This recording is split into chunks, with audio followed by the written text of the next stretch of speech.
Arratsaldeon denoi, etortxagatik. Buenas tardes a todos y a todas y muchísimas gracias por venir, por acompañarme y por compartir conmigo la charla que hoy os voy a presentar. A diferencia de otras ocasiones, hoy vamos a acercarnos hacia el mundo de la arquitectura. La razón por la que hemos escogido la arquitectura ha sido tan simple como que vivimos en un lugar en el cual, y de forma absolutamente sorprendente, nos encontramos con algunos de los ejemplos más representativos de la arquitectura moderna a nivel mundial. Reconocemos, hemos leído, hemos comentado, hemos hablado en muchas ocasiones cómo verdaderamente Bilbao en muy poco tiempo se ha convertido en todo un ejemplo de esta arquitectura. Y por esa razón nos parecía muy interesante el que pudiésemos acercarnos a ella. Como sabéis, esta charla el próximo jueves se va a completar con una visita por esos diferentes edificios que vamos a ver. El jueves la visita, lógicamente, la vamos a plantear de una manera totalmente topográfica, física. Vamos a ir encontrándonos con esos edificios, pero hoy en la charla quería plantearlo de una manera histórica, el que pudieseis ver, o de una manera más que histórica, de una manera cronológica, que pudieseis ver realmente cómo ha ido poco a poco produciéndose esa transformación de Bilbao y cómo de manera paulatina, en algunas ocasiones con una distancia únicamente de unos meses, nos ha ido llegando, hemos podido ver en nuestro entorno la creación de esos grandes arquitectos internacionales. Por eso empezamos con uno de los ejemplos más representativos, que es el del metro de Bilbao. Hoy lo utilizamos de una manera diaria, asidua, y posiblemente no caigamos en la cuenta de lo que supuso, ¿no?, el metro y de lo que supone dentro de la arquitectura internacional. Si de alguna manera tenemos que calificar el metro de Bilbao, es como un perfecto ejemplo de la conjunción entre la ingeniería y la arquitectura. Siempre decimos, y además lo decimos de una manera orgullosa en sí, que funciona, que es el metro que mejor funciona y que estéticamente más nos gusta, ¿no? Y eso, en esas dos ideas, es donde verdaderamente confluye el metro. Esta imagen que estáis viendo nos muestra verdaderamente cómo el creador del metro de Bilbao, Norman Foster, que lo conocemos perfectamente y que además reconocemos, ¿no?, algunas de sus obras, luego veremos, supo entender muy bien cómo Bilbao necesitaba esa transformación y cómo incluso estos fosteritos que se convierten en los símbolos del metro lo supo encajar sin romper la visión. Aquí tenéis la visión urbanística. Aquí tenéis una vista, la habéis reconocido, de la Plaza Moyúa. Y me interesa especialmente que os fijéis en estas formas y cómo dialoga, ¿no?, el fosterito de Norman Foster con esos edificios ya absolutamente tradicionales en nuestras calles y en nuestras plazas.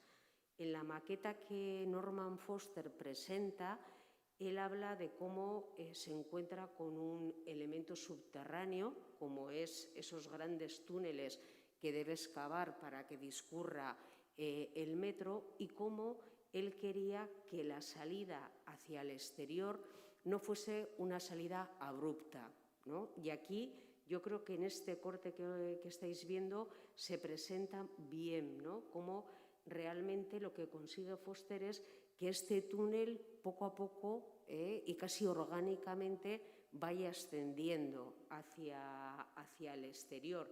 Y esa sensación, nuestro metro es un metro muy inclinado, ¿no?, con una inclinación muy pronunciada, y cuando vamos elevándonos por las escaleras hacia la salida, verdaderamente sí que apreciamos un poco como esa idea de túnel, de ascensión hacia el exterior. Aquí tenemos el identificativo, la marca de el símbolo, el logotipo del metro, que no fue hecho por Norman Foster, sino por la escuela, por uno de los diseñadores de la escuela de y lo que consiguen estos 3 círculos que discurren de una manera progresiva es mostrarnos también lo que es la verdadera función del metro, ¿no? Un poco esa idea de ir progresivamente caminando, avanzando, la idea casi de movimiento, con un color, este color rojo óxido, que encaja muy bien también en lo que es la ambientación, la visualización de ese Bilbao de los años 90, porque no os olvidéis, si lo habéis visto al principio, cómo el metro de Bilbao se inaugura en 1995, que ahora nos parece la prehistoria prácticamente, y cómo verdaderamente, y esa es una de sus grandes virtudes, ha sabido ir encajando, ha sabido ir progresando con la propia ciudadanía. Como os decía, Norman Foster es el artífice de esta magnífica construcción. Norman Foster es una figura sin duda fundamental para entender el Bilbao moderno. Yo la charla de hoy la empiezo con Norman Foster, pero ya os anuncio y os adelanto que la voy a acabar con Norman Foster, porque él va a ser el arquitecto, o ha sido el arquitecto escogido para desarrollar la ampliación del Museo de Bellas Artes de Bilbao, que por otro lado también se va a convertir en este momento en la última actuación de esa arquitectura moderna. Pero me interesa que conozcáis también un poco, muy básicamente, porque tenemos muchos arquitectos para ver, pero que conozcáis un poco esa personalidad, por qué destaca la figura de Norman Foster, por qué todos estos halagos que yo habitualmente le hago sobre él, a qué se deben en sí.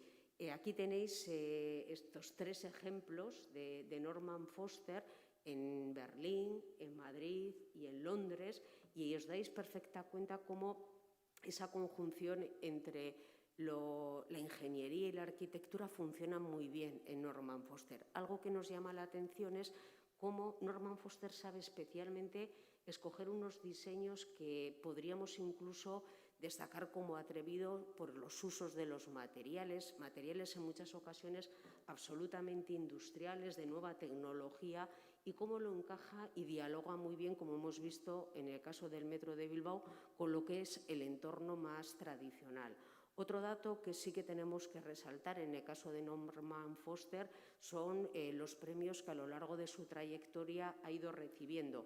Y quiero destacar especialmente el premio Pitzer, que es un poco como el Nobel de la arquitectura. Tened en cuenta que en Bilbao en este momento hay 5 arquitectos, o tenemos arquitecturas de 5 arquitectos que han recibido ese premio, ¿no? Que algo de estas características no se reúne de forma tan habitual.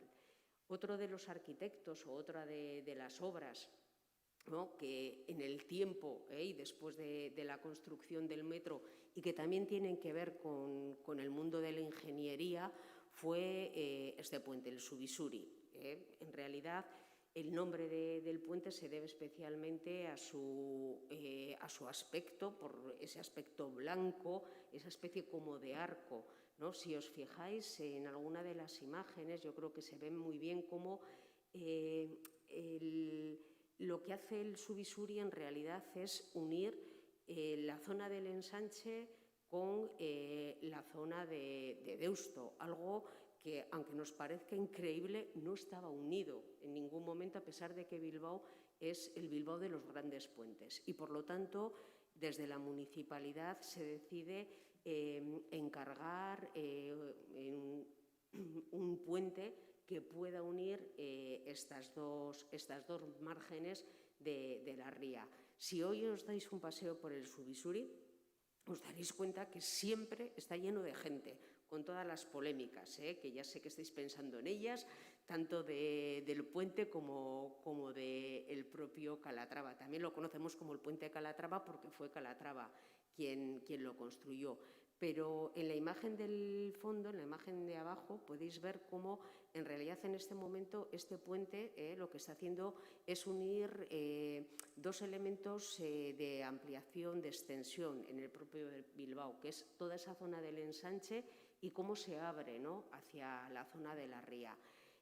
Arquitectónicamente, una de las características más singulares de este puente es cómo, a pesar de que resuelve ese problema, ¿no?, o esa idea que se tenía de unir las dos márgenes, se hace de una manera visual absolutamente liviana. Originariamente, y aquí lo podéis ver en esta imagen, Santiago Calatrava lo que ideó y lo que proyectó y diseñó fue cubrir el suelo del puente con estas losetas acristaladas, traslúcidas, que nos permitiese poder ver la ría mientras estamos paseando en el puente, de tal manera que tuviésemos esa sensación casi de estar levitando sobre la ría, sobre esa ría de Bilbao, lo cual es bastante decir, ¿no?, en cuanto a lo que es el proyecto. Ya sabéis que finalmente esta idea de Calatrava no fructificó, porque estas losetas resbalaban y hoy en día están opacadas, están cubiertas, ¿no?, por una alfombra antideslizante. Pero sí es cierto que el puente, el Subisuri, encaja estéticamente con algunas de las obras más representativas de la carrera de Calatrava. Seguramente os suene este puente porque es el que hizo para la Exposición Universal de Sevilla en el 92, el puente del Alamillo, o bien esta torre de comunicaciones que hace Montjuïc, y sobre todo por lo que más conocemos, ¿no?, por la magnitud del proyecto en el caso de Calatrava, es cómo resolvió todas esas construcciones en Valencia de la ciudad de las artes.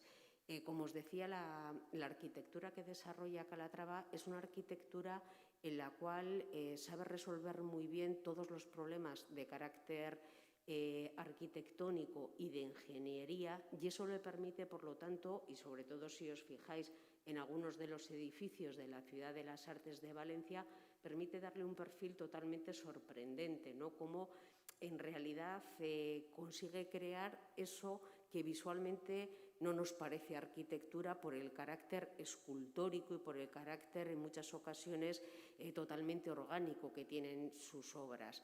Algo que él siempre repite y que se convierte casi prácticamente en su seña de identidad es cómo reviste estos edificios de blanco. El aspecto en general de las obras de Calatrava tienen lo mismo que el Subisuri, de ahí el nombre, esta tonalidad blanca que crea un poco una ruptura con lo que es lo circundante en sí.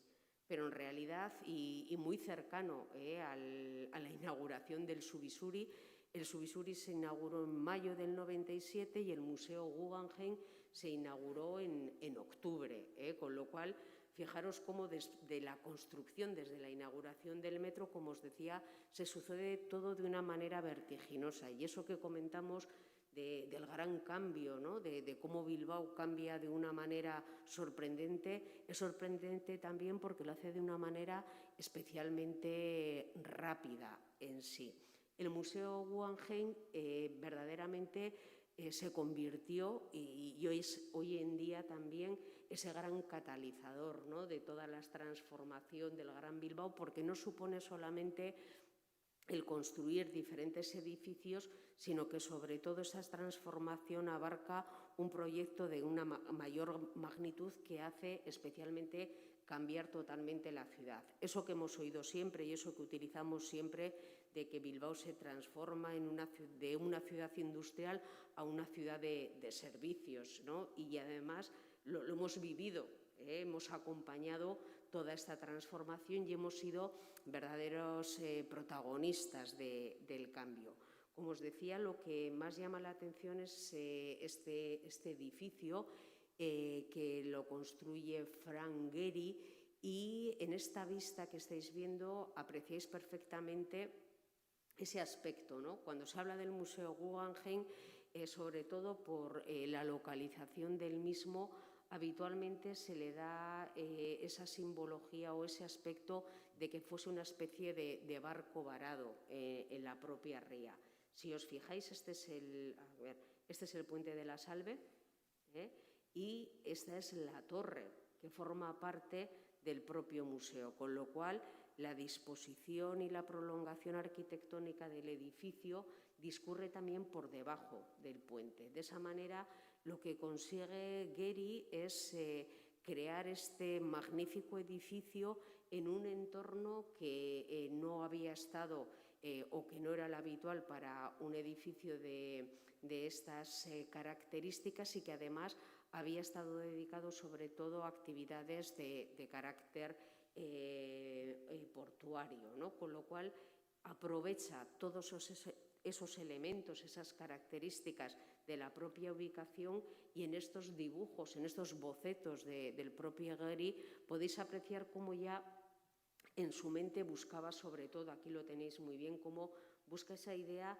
de que el perfil del museo se adapte y abrace prácticamente ese puente de la Salve.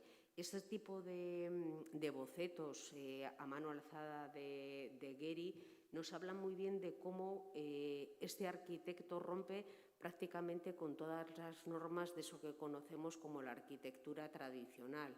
Si hubiese sido un edificio dentro de las normas tradicionales de la arquitectura, yo os hubiese traído un plano, hubiese traído unas mediciones, y sin embargo, algo que nos llama la atención en el caso de Gehry es cómo lo primero en todos sus edificios, lo primero lo que piensa es en ese aspecto, ¿no? En lo que quiere hacer. En muchas ocasiones se habla de cómo verdaderamente la visión arquitectónica de Frank Gehry tiene mucho que ver con el mundo de la escultura. Y si os fijáis aquí, lo que está haciendo es dibujar el resultado final del edificio. En torno a esa idea, él crea una maqueta, lo estoy simplificando mucho, no os creáis que Gehry lo tiene tan fácil, pero para que me entendáis, él lo hace así. Una vez que ya sabe qué aspecto va a tener el edificio que quiere construir, genera una maqueta, es decir, lo hace tridimensionalmente. De ahí esa relación directa que Gehry tiene con el mundo de la escultura. Y una vez que está la maqueta hecha, es una maqueta a perfecta escala, lo que se hace es escanearla en 3D, y con todas las mediciones de ese escaneo y a través de un programa, ese famoso CATIA, que se le puso de moda cuando llegó el Museo Guggenheim, consigue crear todos los planos. Fuimos verdaderos protagonistas o excepcionales protagonistas de la construcción del Museo Guggenheim, y en estas imágenes tenéis la clave perfecta de cómo lo fue construyendo. Un esqueleto de metal, un esqueleto de hierro, que, se me saltan, aquí lo tenéis viendo, que posteriormente lo va recubriendo. Íbamos viendo, ¿no?, poco a poco cómo se iba generando, cómo iba naciendo, cómo iba cubriéndose el edificio. Los materiales que Frank Gehry utiliza para este edificio, para el Museo Guggenheim, son, por otro lado, también los materiales que le van a dar la identidad.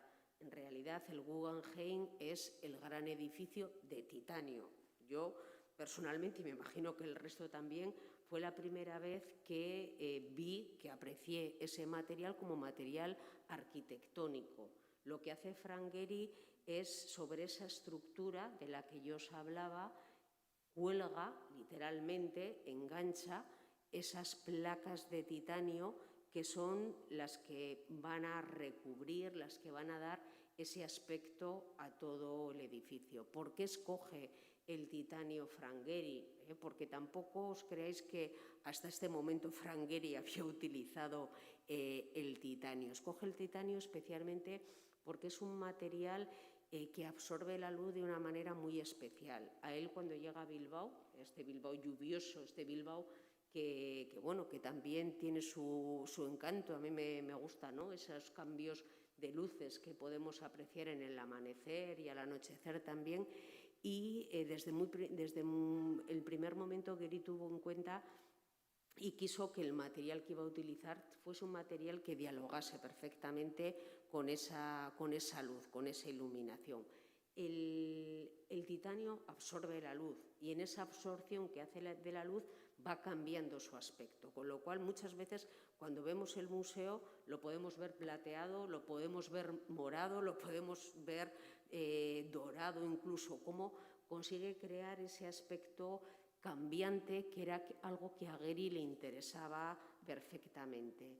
Junto con el titanio, la piedra, esta piedra arenisca con la cual crea el atrio interior y también esa torre, una torre bastante especial porque no es una torre, es una torre a medio hacer, aquí la estáis viendo, como solamente tiene tres lados, está un poco como cerrada, perdón, está como falta del cierre y además, fijaros qué paradójico, porque es una torre que no tiene ninguna utilidad.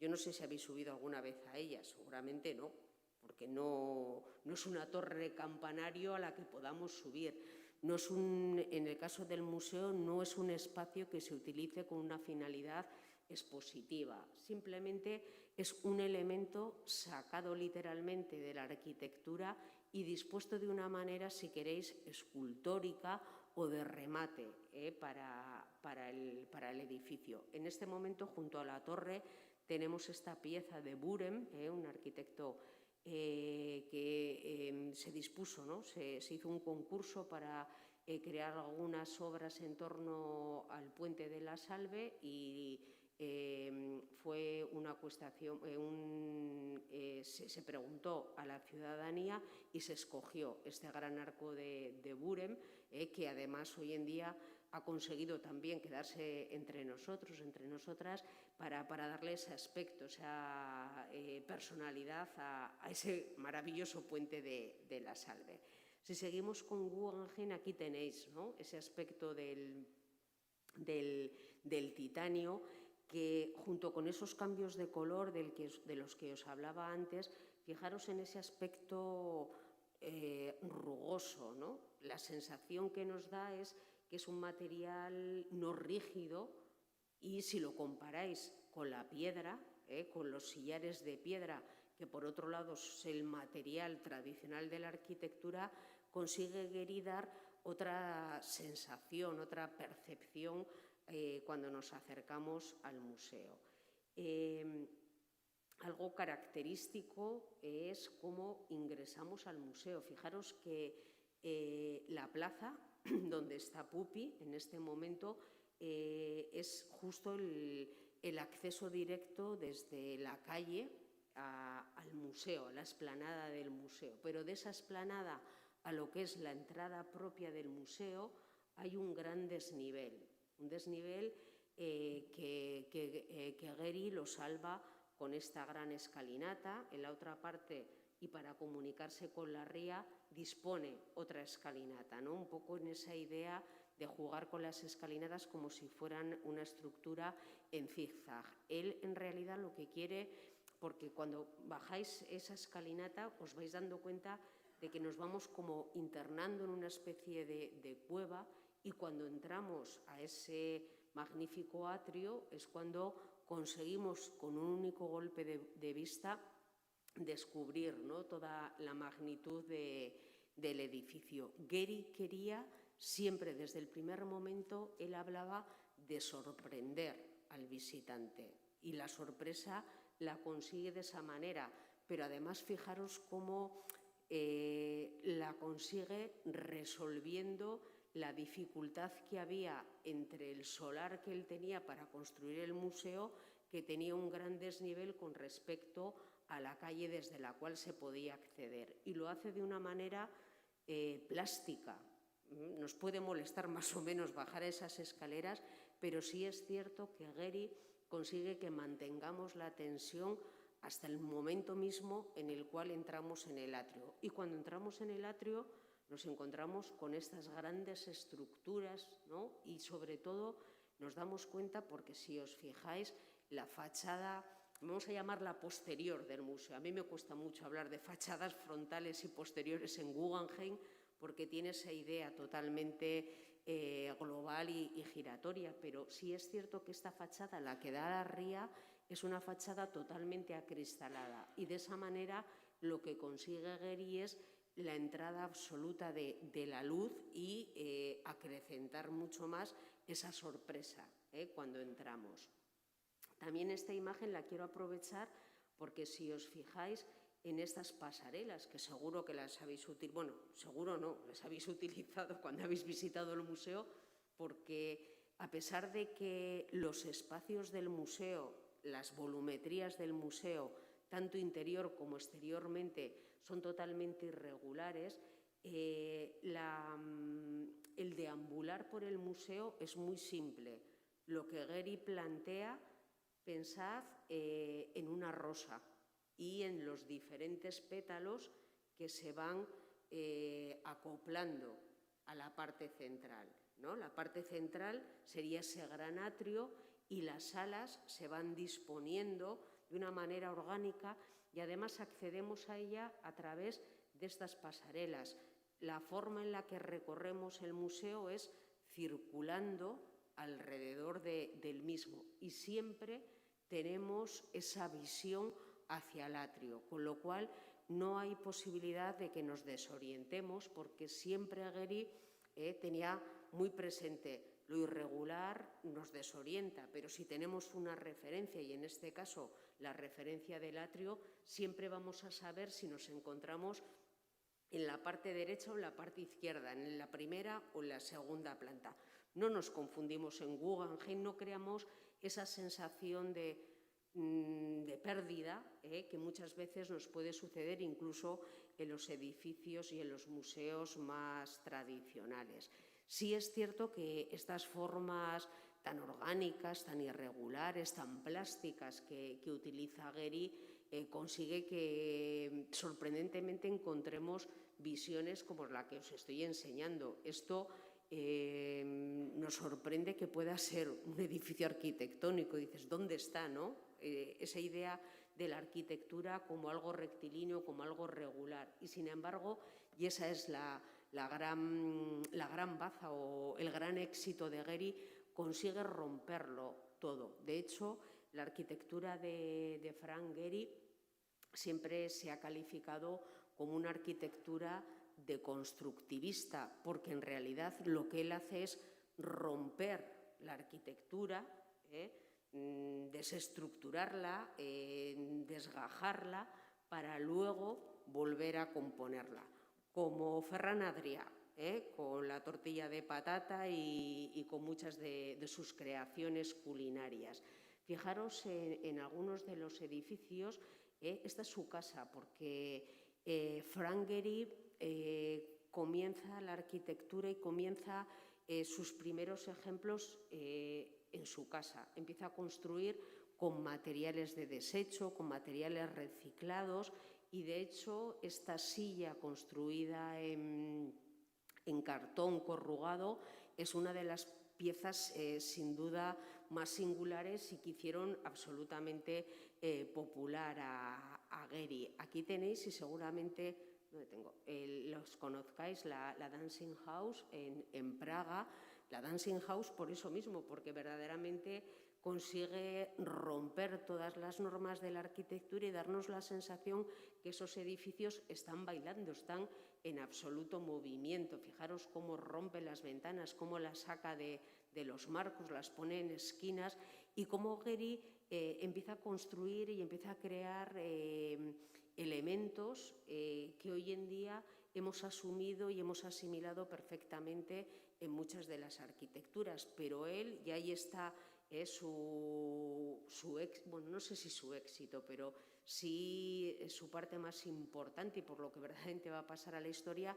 Él es el que por primera vez nos hable de construir de otra manera, ¿no? De romper con eso que era la arquitectura tradicional, utilizando materiales que nada tenían que ver con lo que suponíamos arquitectónico, utilizando plantas que tampoco las considerábamos arquitectónicas y sobre todo dando valor al volumen, porque la arquitectura, si algo es volumen, es tridimensional.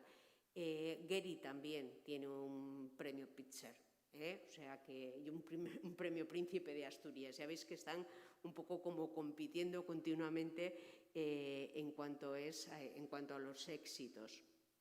Otro edificio, no sé si lo conocéis, pero seguramente es un edificio que os llama la atención. Hoy viendo el Teleberri ha salido, o sea que he dicho, mira, sí que es un edificio que también poco a poco se va convirtiendo casi como en uno de los símbolos de Bilbao. Es la sede de Osakidecha, está en Pozas, en la calle Licenciado Poza, y es un edificio también, ¿no?, con ese carácter absolutamente escultórico en sí. Son fragmentos de cristal que se van en sus diferentes formas, en sus diferentes estructuras, como si fuese una especie de mosaico tridimensional.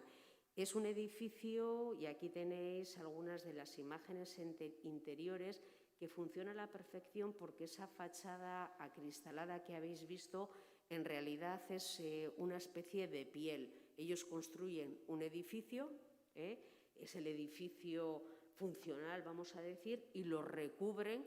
Gehry utilizó el titanio para el Museo Guggenheim y en este caso lo que hacen es utilizar, estos arquitectos utilizan el vidrio como si fuese una segunda piel. Si os fijáis, utilizan, aquí lo veis, ¿no?, esta especie como de cámara, que incluso podríamos pasear por ella, y eso consigue que el edificio sea un edificio óptimo eficientemente en cuanto a la energía, porque verdaderamente un edificio de cristal es un invernadero, con lo cual tendríamos esos picos de frío y calor constante. Pero al crear esta cámara tan profunda, tan abierta, consiguen totalmente aislar el edificio, pero sobre todo, al estar recubierto de cristal, lo que consiguen es aprovechar toda esa entrada de la luz en una esquina de Bilbao que no se destaca especialmente por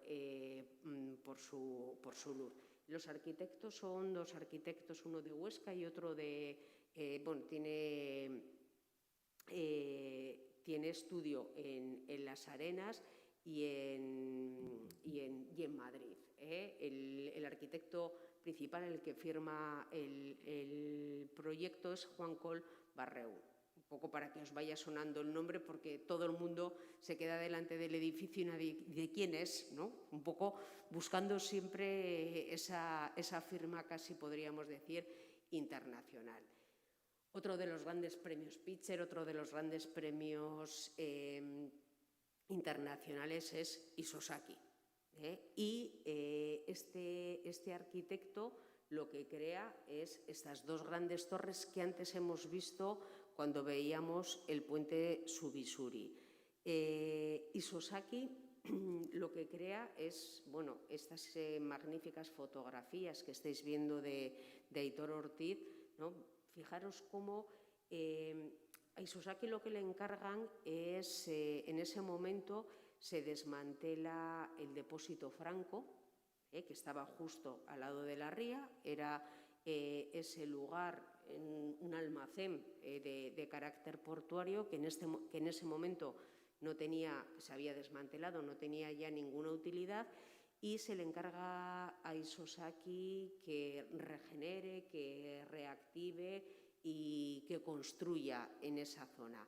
Él lo que plantea es ese proyecto que denomina como puerta, como gran puerta de entrada, y de hecho el proyecto en su totalidad se conoce como Isozaki Atea, como la puerta de Isozaki, que resuelve en lo que estáis viendo, en dos grandes torres acristaladas y en 5 edificios que a modo de zócalo, a modo de basamento, acompañan a esas torres.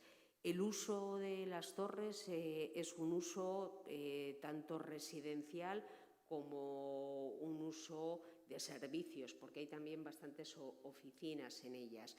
Pero en realidad, y ahora vamos a fijarnos en lo que es más esa parte meramente arquitectónica, fijaros cómo Isozaki en lo que piensa es en la localización, ¿no?, de esas puertas, de esas dos grandes rascacielos. La ría está muy cerca y en Bilbao somos conscientes del dominio del poder de la ría y de cómo todo lo que hagamos cerca de la ría debe de ser en favor de la misma y potenciando la misma. Y por lo tanto lo que él crea es esta especie como de gran puerta que siguiendo la misma filosofía del Subisuri, lo que pretende es comunicar la ría con la zona del ensanche. Por eso lo que hace Isozaki, yo creo que por aquí se ve, así aquí lo tenemos, es programar y desarrollar esta gran escalinata. Ahora hay unos ascensores a uno de los lados de la escalinata, pero es una escalinata bastante prolongada y bastante empinada que termina en la calle Recalde, ¿no? Por lo tanto, lo mismo que en el caso del Museo Guggenheim, la dificultad de construir en estos espacios es salvar ese desnivel entre la calle y la propia ría. Lo que hace Isozaki es proyectar una escalinata en recuerdo o en evocación a la gran plaza de Roma, a la gran plaza de España en Roma. No está ocupada de la misma manera, no se utiliza de la misma manera, pero sí en cuanto a las dimensiones, en cuanto a la disposición, nos recuerda mucho a aquella gran escalinata, porque sí que es cierto que a pesar de que la arquitectura de Isozaki, como estáis viendo, es una arquitectura que deberíamos de calificar con ese adjetivo de high-tech, ¿no? Sobre todo, no solamente por la construcción, sino por los materiales, pero sí es un tipo de arquitectura que siempre tiene un rápido recuerdo hacia la arquitectura tradicional. Fijaros, por ejemplo, en esta imagen, porque se ve muy bien cómo nos llama la atención este gran rascacielos acristalado, pero sin embargo, cómo lo que hace Isozaki es apoyarlo sobre un basamento de aspecto pétreo, en recuerdo un poco a esos grandes palacios renacentistas. En realidad, él lo que está con esta imagen, con esta proyección, es casi como reivindicando el valor de la arquitectura tradicional y la transición hacia la arquitectura de última tecnología. Y en realidad lo que sí que nos da la sensación es que estas torres están como saliendo, como emergiendo, ¿no? Como si fuese un tallo de una planta saliendo de ese gran basamento. Como os decía, Isozaki, bueno, pues también es otro de los premios Pitzer, no sé ya cuántos vamos, 3, 4, creo que nos faltan 2 todavía. Pero sí es cierto que es uno de los arquitectos y, bueno, el que tengamos las torres Isozaki está muy bien porque él es uno de los pocos arquitectos que sabe conjugar muy bien, lógicamente y por su procedencia, la arquitectura oriental con la occidental. En España hay otro ejemplo de las obras de Isozaki, está en La Coruña. Ay, no sé si lo conocéis, es este edificio, Domus, es el Museo de la Ciencia. Es magnífico, está justo enfrente de, ¿cómo se llama la torre esta de la de Hércules? Y es un edificio, fijaros cómo lo que hace es proyectar un edificio curvo, con láminas de madera, como si fuese una especie de barco varado. O, por ejemplo, una de los últimos ejemplos de Isozaki que más llama la atención es este centro de convenciones de Qatar, ¿no? Que si os fijáis en la fachada genera esta especie como de tronco, ¿no? Que en realidad está realizado con materiales metálicos, pero que crea esa unión entre la naturaleza y la arquitectura y que en realidad desarrolla muy bien esa idea del Sabi, del Babi, del Shibumi que utilizan siempre en la arquitectura y en la estética japonesa. Ya estamos en 2009, veníamos de 1995 con el metro y en torno al Museo Guggenheim, en torno a todos esos espacios que se estaban todas esas industrias que se estaban desmantelando y todos esos espacios que se estaban despejando en ese momento, comienzan a construirse edificios y para ellos, lógicamente, se encargan a grandes firmas internacionales. En 2009, la Universidad de Deusto, que dispone de una de las bibliotecas sin duda más singulares y de gran envergadura, decide construir un edificio especialmente y exclusivamente dedicado para su biblioteca. Es este edificio que estáis viendo aquí. ¿Veis la cercanía con el Guggenheim? Luego veremos, y la cercanía con la Universidad de Deusto también. Se lo encargan a Rafael Moneo, y de Rafael Moneo ya conocemos cosas, porque además muy cerca están los grandes cubos del Cursal en Donosti, y si os fijáis es magnífico este edificio porque está totalmente recubierto su fachada con pavés, con cristales de pavés, también con cierta polémica porque algunos de ellos se fueron desprendiendo y hace un par de años se sometió a una restauración. Lo que hace Moneo, fijaros, luego veremos, pero sí quiero que lo comparéis con esos dos grandes cubos del Cursal, ¿no? Porque sí que nos muestran un poco esa referencia a lo que es la arquitectura de Moneo. Rafael Moneo entiende la arquitectura de una manera absolutamente simple, ¿no? Es simple y pura en realidad, porque si os fijáis en la biblioteca, y desde aquí lo veis, es un gran cubo. La función de este edificio es albergar los depósitos bibliográficos y despejar salas para el estudio y para la investigación, con lo cual lo que proyecta Rafael Moneo es un edificio de 10 plantas, 5 subterráneas y 5 en superficie, y en torno a esas 10 plantas es donde va de la forma más operativa posible, va despejando y va proyectando los diferentes espacios. Dado ese carácter tan cúbico que tiene la biblioteca, consigue hacerla más ligera, crear un poco ese aspecto más liviano a través del recubrimiento, y si os fijáis en la imagen nocturna es cuando verdaderamente consigue crear un efecto casi de lámpara, ¿no? Que ilumina tanto la ría como los edificios colindantes.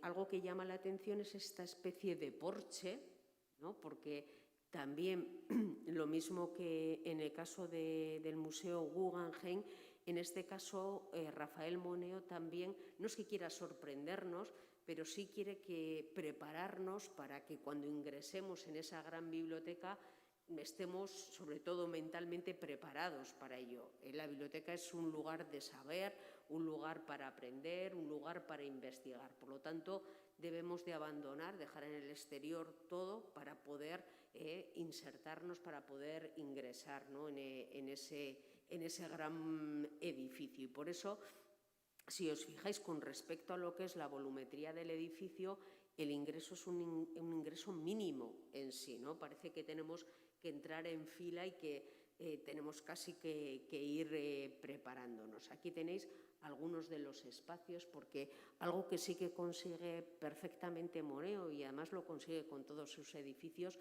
es que el edificio responda perfectamente a la función para la que ha sido proyectado.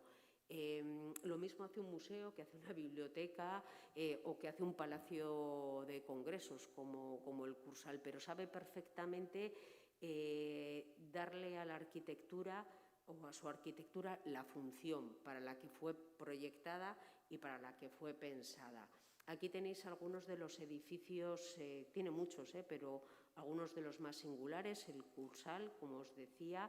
Este es el Ayuntamiento de Logroño, y un edificio absolutamente, bueno, este es la ampliación del Museo del Prado, que si habéis estado en el Museo del Prado funciona súper bien, o sea, y era una ampliación difícil porque comunicar ese monasterio con el propio museo y además con el desnivel que tenía, y lo resuelve porque interiormente no se percibe tanto esa unión. Y uno de los primeros edificios de Moneo, y que verdaderamente le consagra, es este Museo de Mérida, de arte romano en Mérida, que se convierte en toda una pieza museable el propio museo. Es magnífica la arquitectura de Rafael Moneo, y él, lo mismo que los arquitectos que hemos visto internacionalmente, también tiene el Premio Príncipe de Asturias en 2012. Otro edificio en 2010, un año después de que Moneo haga la biblioteca de Deusto, Philippe Starr, que no es arquitecto, sino que es diseñador, se le encarga reformar, rehabilitar, darle un uso diferente a un edificio histórico e industrial como era la antigua Alhóndiga de Bilbao. La Alhóndiga de Bilbao, que fue construida en 1910 por Ricardo Bastida, era un edificio con un uso industrial y con una característica muy concreta, que ocupa toda una manzana. Y además, Bastida, cuando lo construye, como era un edificio industrial, lo construye con unas características muy concretas también y con unos materiales muy concretos. El hormigón, que hoy en día nos parece totalmente superado, pero que en época de Bastida era un material absolutamente innovador. Fueron muchos los proyectos que se pensaron para la Alhóndiga. Seguramente tengáis todos y todas en mente el gran cubo proyectado por Oiza, Fullaondo y Jorge Oteiza, y finalmente se le encarga a Philippe Starr la rehabilitación. ¿Por qué Philippe Starr? Porque sí que es cierto que Philippe Starr entiende muy bien, sobre todo a través de sus diseños, seguramente, yo aquí, conozcáis este exprimidor de limones, ¿no?, que es el gran icono del diseño, pero Philippe Starr, en las rehabilitaciones y en las construcciones que hace, siempre tiene muy en cuenta el lugar, la función y sobre todo la ciudadanía. Eso era fundamental para la rehabilitación de la Alhóndiga, porque lo que hace Philippe Starr es construir una especie de ciudad dentro de esa otra ciudad. Lo que se hace es vaciar la Alhóndiga, dejar única y exclusivamente la fachada, y en ese gran espacio despejado lo que construye son tres grandes bloques, tres grandes cubos, en los cuales se van a ubicar las diferentes funciones y los diferentes departamentos de uso cultural y deportivo. Es complicado la Alhóndiga porque en ella se quería aunar lo cultural, lo deportivo, la restauración, porque está en el centro de Bilbao. También era importante que tuviese una biblioteca, porque el Distrito 1 no tenía una biblioteca, con lo cual tenía que estar ubicado en la Alhóndiga. Y esta imagen, que ahora nos resulta tan absolutamente familiar y que además la hemos paseado también en muchas ocasiones, es lo que diseña y lo que resuelve Philippe Starr. En realidad, lo que piensa Philippe Starr es en hacer una plaza interior, porque lo que hacemos es cruzarla muchas veces, ¿no?, un poco con esa idea de estar en un interior, pero estar en un exterior. Respeta totalmente, no solamente respeta la arquitectura de Philippe de Bastida, sino que dialoga con ella. La Alhóndiga, por ese carácter industrial y por el uso que tenía en su momento, que era un almacén de vinos, de aceites, estaba construida sobre, creo que eran 106 columnas. Lo que hace Philippe Starr es pensar en este bosque de columnas que hoy en día se han convertido en lo más singular de la Alhóndiga, y por el estilo de cada una de las columnas, lo que ha pretendido Philippe Starr ha sido crear un poco como esa unión entre todas las culturas a nivel mundial.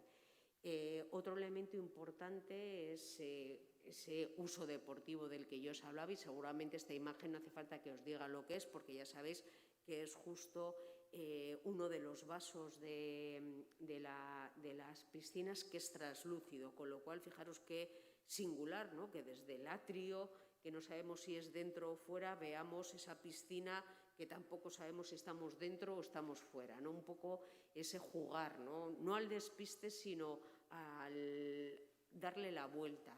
Y esta terraza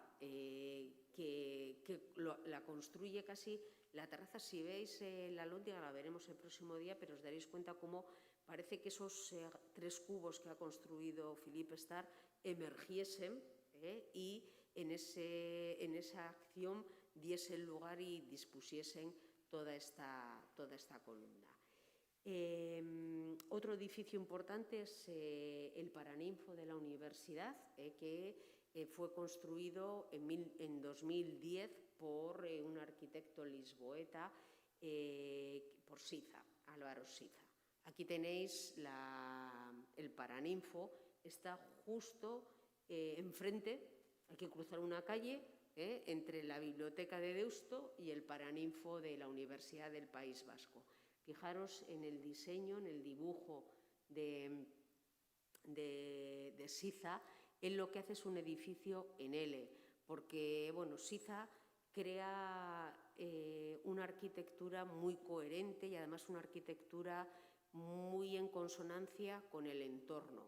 El entorno era el cubo de Deusto, de la Biblioteca de Deusto, la ría, y por lo tanto Siza no quiso hacer un edificio muy plástico, tampoco encaja dentro de lo que es su estilo arquitectónico, y lo que genera es este edificio en L que estáis viendo, es una especie como de esquina, que si os fijáis le da todo el protagonismo a través de los materiales. Esto es mármol, un revestimiento en mármol, que es el mismo mármol que utiliza para el interior, y en esta zona, que está como retranqueada, pero que en realidad es una esquina del propio edificio, lo que hace es utilizar un recubrimiento cerámico en tonalidades grises.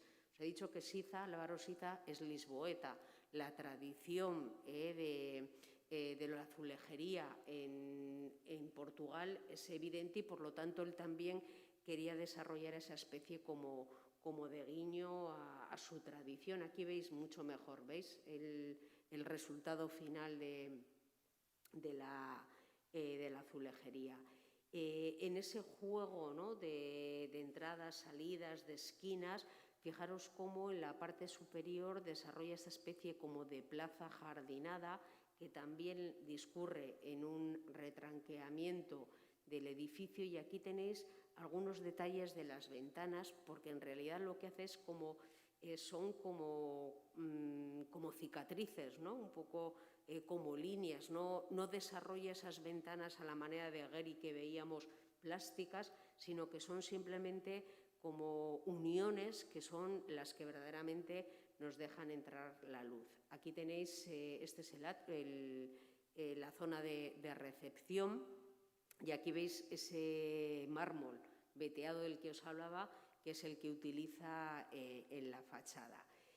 Algunos de los edificios de Siza que también son importantes y sí que quiero que tengamos en cuenta son, por ejemplo, el Museo Serralbes en Oporto, y también en Santiago él construye el Museo de Arte Contemporáneo de Galicia, el CAGA, que aquí veis, aunque esté muy pequeñito, pero si os fijáis tiene grandes resonancias con respecto a ese Bizkaia Aretoa que construyó en 2009 en Bilbao.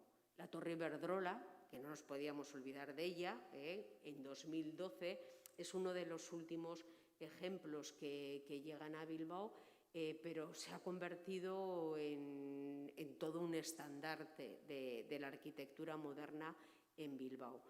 Fue construida por César Pelli. Algunos datos que yo los escribo porque no soy capaz de acordarme: esos 165 metros de altitud con 41 concibe Pelli la torre. En realidad la torre es el remate, el punto final de todo el proyecto de urbanización y de renovación de Abandoibarra, que fue lo que le encargaron a Pelli. Y en este caso él lo que hace es reordenar todo ese espacio y, como os decía, rematarlo con esta gran torre. La entrada de la torre es por aquí. Esta es la plaza Vizcaya, Euskadi, siempre lo digo mal, y sí que quiero que veáis, ¿no?, cómo da a la ría. La torre rompe esos esquemas de lo que eran los rascacielos tradicionales y que en el caso de Bilbao los tenemos muy presente con las torres Isosaki, que tienen una planta rectangular. Si os fijáis, la torre de Peli tiene esta estructura, no sé cómo calificarla, triangular, pero curva a la vez, con esa intención de generar un aspecto, una intencionalidad orgánica y de movimiento. Esta imagen yo creo que es muy elocuente de lo que estamos comentando y por eso os decía que funciona como estandarte y casi como faro de esa nueva arquitectura. La idea de este barco, que era el Guggenheim, fijaros cómo se une con esas dos magníficas construcciones de Moneo y de Siza y cómo conseguimos rebatarlo con esa torre de César Peli. Fijaros, esto es el ingreso, porque el ingreso a la torre, lo veremos el próximo día, es una especie como de pasarela que nos invita a subir. Y una vez que subimos, aquí tenéis, veis estas imágenes que lo que hacen es como dejar entrar, ¿no?, las fachadas, como si fuese una especie de corsé sobre la propia recepción, y algo que nos llama la atención son estos dos olivos, ¿no?, que nos encontramos justo en la fachada.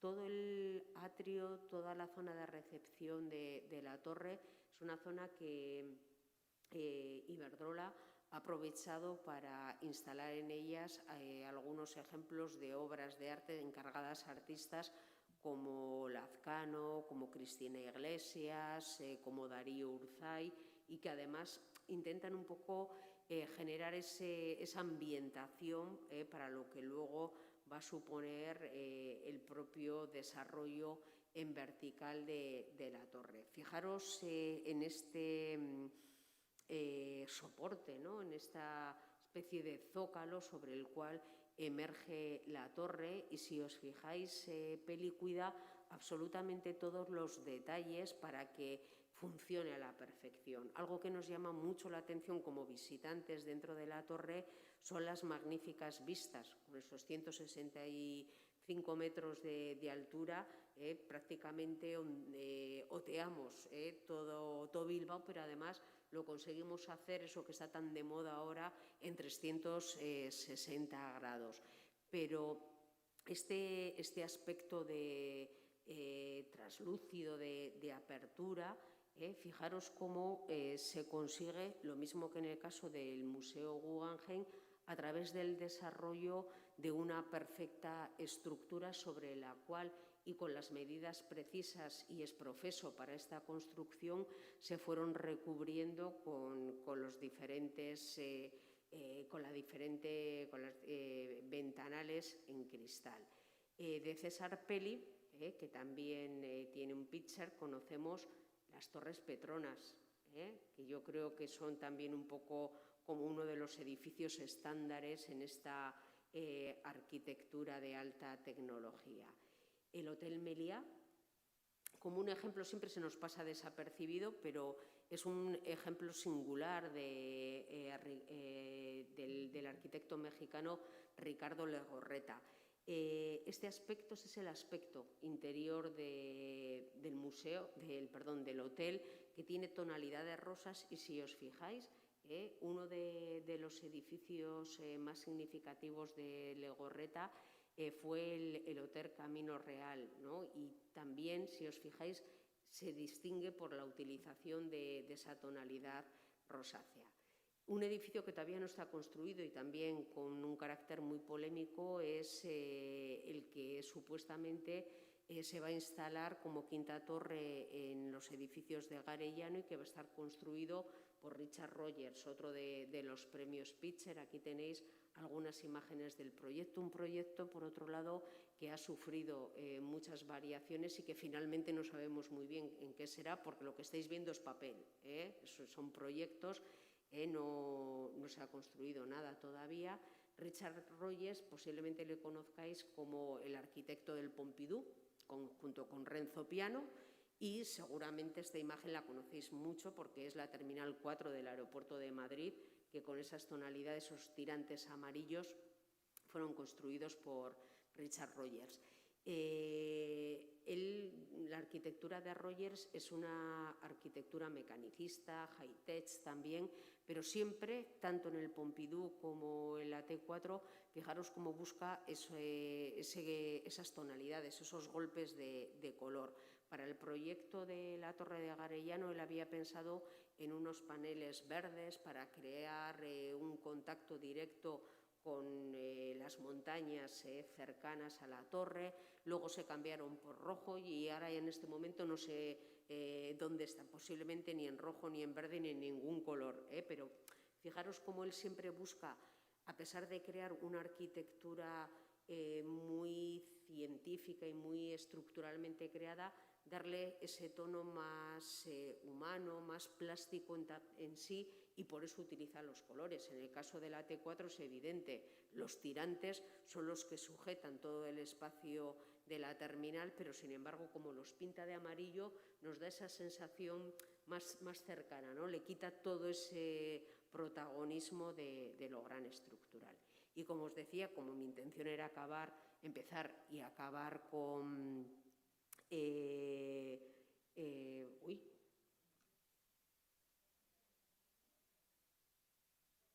con Norman Foster, con Sir Norman Foster, se me ha ido totalmente, perdonadme, terminar con Foster, pues bueno, quería también acercaros y que vieseis esta ampliación que él ha proyectado para el Museo de Bellas Artes de Bilbao y que va a comenzar en breve, muy breve, en noviembre, o sea que nos quedan 15 días. Lo que plantea es lo que estáis viendo, crear esta gran estructura sostenida por estos pies en zigzag, estos que tenéis aquí, y al otro lado hay otros pares de pies, y sujetan una estructura que despeja los diferentes espacios con los cuales se ampliará el museo, tanto en salas de exposiciones como en departamentos de uso del edificio, y una gran terraza en esta zona, esto que os estoy marcando, que va a ser una terraza de unos 1.700 metros para esculturas, con lo cual van a subir algunas de las esculturas a la terraza.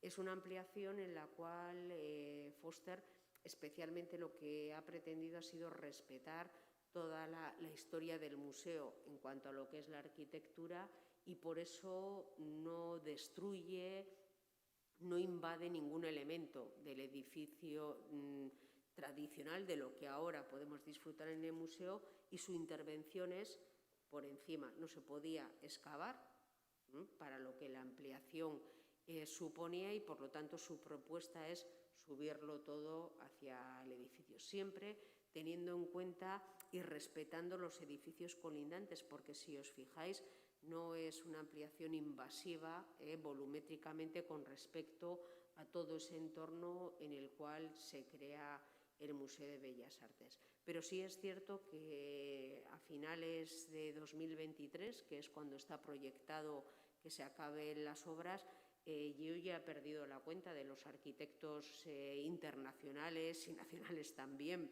¿no? Pero sobre todo, como sí que es cierto, bueno, eso con lo que empezaba al principio, ¿no? Como sí que Bilbao es una ciudad de arquitectura moderna en este momento, pero sobre todo yo creo que tenemos que destacar cómo Bilbao ha tenido esa habilidad para conjugar todo su pasado arquitectónico y conjugarlo con esta nueva arquitectura, lo cual no es muy fácil, pero sí lo ha estructurado y lo ha seccionado todo hacia la zona de la ría, que era en realidad el único espacio, ¿no? que teníamos para poder ampliar y para poder transformar la ciudad.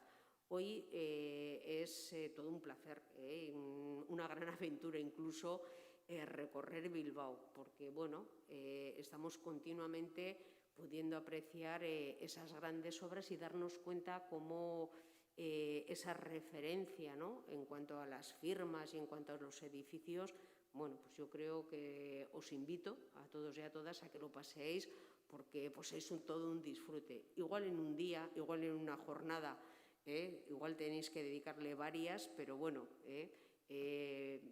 os invito a que toquéis, a que miréis y a que relacionéis los diferentes edificios. Y bueno, daros las gracias una vez más por la atención, en este caso por la compañía, la atención, y bueno, pues el próximo día podremos ver las obras in situ. Muchas gracias. Eskerrik asko.